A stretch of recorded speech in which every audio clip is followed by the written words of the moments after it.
Welcome back, I'm Raiden from Blue Gaming, and this week on Raiden Reviews, it's Insurgency Sandstorm, the game that truly shows that teamwork makes the dream work. I have played Insurgency Sandstorm since its very first pre-order beta, and now that we have the full game, it's finally time to review it, so let's start off, as always, with graphics. And sadly, this is pretty much where all of the game's problems are. The game is a complete technical mess at this point. I've heard everything from people having just terrible frame rates all throughout, to other people having extreme frame drops in the middle of a game. I myself have extreme hitching problems at random intervals throughout a game, and this happens consistently throughout every single game. And even on my GTX 1070 and my i7 7700, I still cannot even put this game above medium settings because then my frame rate starts to drop down to unacceptable levels. If you played it during one of its pre-order betas, it is actually quite better than it was there, but the game is still far from where it should be at release. And on top of that, there's even graphical issues inside of the menus, such as player models not loading, gun models not loading, and even occasionally I've had this glitch where the options themselves in the menu won't show up, but I can still click on them.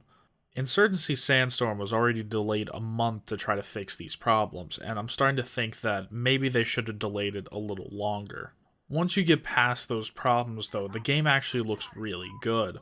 Being built in Unreal Engine 4, Sandstorm looks leagues ahead of its predecessor built in the Source engine, and even looks good compared to other shooters released this year. If only it didn't have those problems I mentioned earlier. Now, let's move on to sound, music, and voice. Friendly fire! Friendly fire! Look!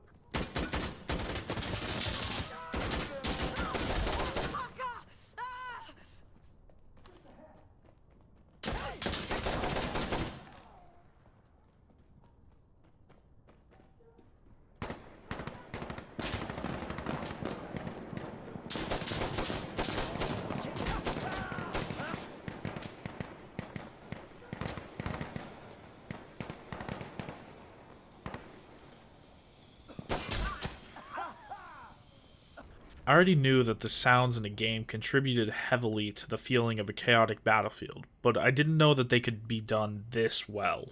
From the sound of gunshots to people yelling at each other, few games have captured the pure chaos that a firefight can be. Add on top of that the realistic sound of grenades and the use of RPGs and suicide bombers, and this game has one of the best soundscapes that I've heard all year. Sadly, though, the music in the game cannot keep up with the greatness that is the in-game sound effects, but you really only hear the music in the menus, so it's not like you're going to hear it that often. And next, let's move on to voice. This is also something that you won't hear very often, as voice lines are very sparse throughout the game. It's usually only in the middle of combat, or when your character or somebody else's character sees a special type of enemy. And with that being the case, normally the voice lines are drowned out by gunfire, although occasionally your character will try to yell to have the rest of the team hear what he's trying to say. Also, all the voices in this game are in English, even the terrorists, they're just given an Arab accent. And next, let's move on to story, of which there isn't any because the game's proposed story mode was cancelled early in development. So let's move on to gameplay. To get the basics out of the way, Insurgency is a realistic, tactical, first-person shooter, emphasis on the realistic and tactical aspects, because one bullet to the head will easily put you down, and even just a few body shots will kill your character very quickly. In short, if you try to play this game like Call of Duty, you're going to have a very bad time. On top of that, something different that Insurgency does is everything is unlocked from the beginning, so you just have to find out what sort of kit works best for you. And Insurgency caters to a lot of different playstyles, everything from your sniper to your shotgun breacher, and even your standard rifleman is all supported. Once you have a kit and class put together, you can then go into one of Insurgency's two main modes, those being Versus and Co-op. Co-op, being the simpler of the modes, has you playing checkpoint against AI enemies.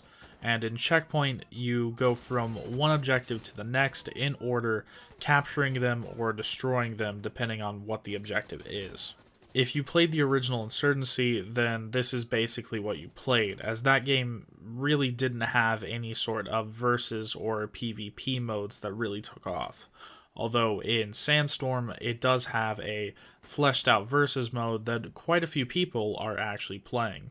There are 3 game types that you can play in versus mode, those being push, firefight, and skirmish. Push and skirmish are basically rush from Battlefield, with push just being a smaller scale version of rush, and skirmish being a two-way version of rush. The third game type, called firefight, is actually Insurgency's main mode and the game type that is used in competitive play. And in firefight, there are 3 objectives on the map, and each team must capture all objectives or eliminate all enemy players to win. Your team can only respawn if an objective is captured.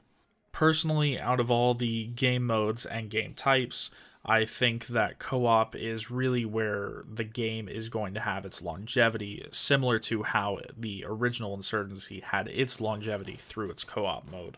I would even go so far to say that you might not want to pick up this game if you don't plan on playing co-op, because I don't know how long the versus mode is actually going to stay populated. Personally, I love playing a few games of co-op every once in a while. I even played the original Insurgency off and on from its original release up until the release of Insurgency Sandstorm. And I don't think that any other game has quite captured this feel that Insurgency gives you in its firefights. And now let's move on to my final thoughts. I really loved playing Insurgency, but those graphical issues and the game hitching that I was talking about earlier just wound up in every single game that I played, and it really dragged the whole experience down. When the game is working correctly, it is amazing, and I would probably say within the top 5 best games of this year. But with those graphical problems and the hitching and the frame rate issues, it just really drags the game down to a point where I can't even really recommend this game at full price right now until they fix those issues. So for my score of Insurgency Sandstorm, between a buy it, a wait for a sale, or never get it, I'm going to have to give it a wait for a sale until they fix those issues. Once they fix all the back-end issues with the game hitching, the frame rates, and the other graphical issues, even though those aren't really too major, definitely once they fix the frame rate and the hitching, then this game will be worth a buy. But in its current state, those problems just show up way too often for me to recommend this game. In the end, though, this game might actually be able to sneak into my top 10 games of the year list. We'll just have to see what happens between now and when I release that on Christmas. And that's pretty much all that I had to say about Insurgency Sandstorm. If you liked it, then leave a like. If you have any comments or questions about the game, then leave them down below. I respond to pretty much every single comment that I get. And as always, I'm Raiden from Blue Woody Gaming. I'll see you guys in the next one.